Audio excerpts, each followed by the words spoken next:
So Jacoby Lane was carrying an injury in the offseason, and everyone's saying he's going to be okay, but it just gives you a little bit of pause, right? And like from covering USC basketball past couple years, like, oh, by the way, this player's injured right before game time. Like these late reveals of injuries. It's wait, where did this come from, and how come it was such a secret, and how come it was kept quiet?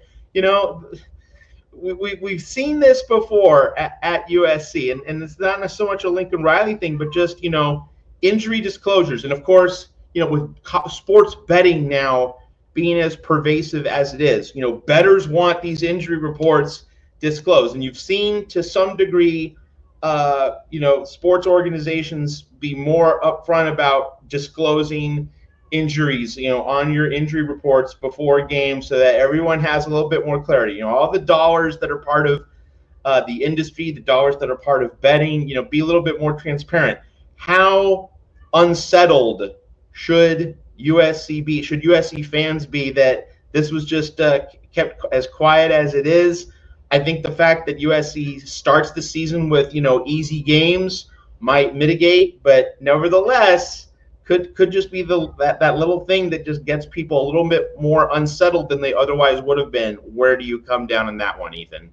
Well, I think Trojan Fight makes a great point in the chat, which is what would have even been able to happen in May when, this injury supposedly happened, because aren't they away from the team during that time of the year?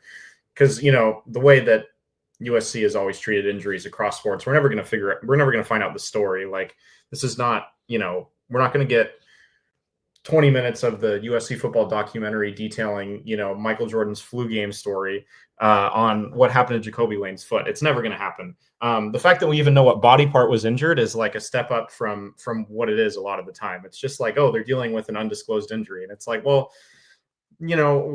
how are fans supposed to know when to expect him back? Yada, yada, yada. It can just create some more fan frustration. I think I saw a lot of fans on Twitter reacting to some of the USC insiders who tweeted out like, Jacoby Lane broke his foot, but he'll be fine for week 1. And they were just like, man, the first half of that tweet, like my heart dropped. And I was like, yeah, like I had kind of a similar reaction to the first tweet I read, because it was just like Jacoby Lane broke his foot. And I was like, what? And then it was like in May. And I was like, oh, like, okay. I don't really see any, negative repercussions of letting the public know that was something that happened, but it's just the era that we're in, I guess. Like athlete injuries are really kept close to the chest, as are a lot of things. But yeah, I think you make a good point about USC's on-ramp to the season. I mean, if we were, dealing with Jacoby Lane recovering from a broken foot heading into the LSU game, then maybe we're a little bit more concerned. But, we're playing Missouri State. So if Jacoby Lane doesn't play or is limited, it's not going to, be the difference between winning and losing against Missouri State, one would think. And the same thing with Georgia Southern, and quite honestly, the same with Purdue. So, and, Michigan State is only a step above that. So really, like, it's not a huge concern, like in this specific instance, I don't think, but I do think it does point at the larger trend of like, man, like, is the era of us like knowing what's going on with these players over? Like, are we ever, like, I don't know if Trojan Fight's question ever gets answered. I don't know if we ever find out what happens to Jacoby Lane's foot. Like, you mentioned USC basketball, like the Elijah Arenas has just had the craziest couple of months. Will we ever know everything that, went behind all of that? Probably not that either. And, I mean, part of it makes a lot of sense. I mean, these are still, kids in college, and you want to not expose them to the media machine necessarily. You want to protect them somewhat. They're still kids, or, fresh young adults, but it's still just kind of like, would it have, hurt people to disclosed back in May that he was dealing with a broken foot, but would have been ready for the start of the season? Then like you can avoid any fears and any worries that the fans have. So yeah, I mean, like I said, in this specific instance, it's not a huge deal, but in other instances, it can become a bigger deal. Like you said, people do a lot of betting now.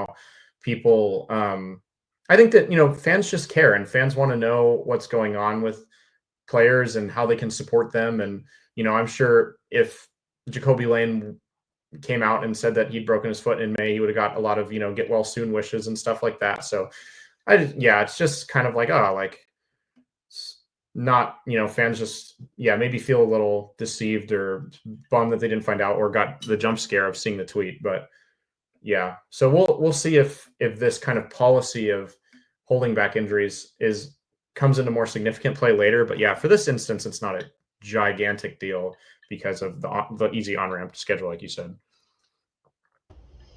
Well, staying with injuries and also kind of tying the Jacoby Lane situation, ready to go, but maybe you soft pedal him just a little bit in these early weeks. You gently ease him into the season, given the soft schedule. Let's hit on a couple things to tie items together. Quentin Joyner, no longer a Trojan, now at Texas Tech. He gets injured, so like USC, just the fickle finger of fate dodges a bullet, because imagine Joyner still being with USC and being out for the season. So USC avoids that. And on the other side, you have Eli Sanders, who drew rave reviews from the coaching staff this past week. So the tie-in with Jacoby Lane is simply, this might mean USC is going to pound the rock a little bit more first few weeks, but it also raises the possibility, maybe Lincoln Riley's going to lean on one guy instead of having that running back by committee with an equal amount of snaps for everybody. So Ethan, a lot of layers of the onion to peel away here. Let's take first just the Jacoby Lane connection with USC perhaps running the ball a little bit more these first 3 weeks to reduce Jacoby Lane's workload and maybe soft pedal the passing game a little bit more in light of this revelation. Yeah, I mean, I don't think there's any world, even pre the injury news, where you see Jacoby Lane making 10 catches in weeks 1 through 3.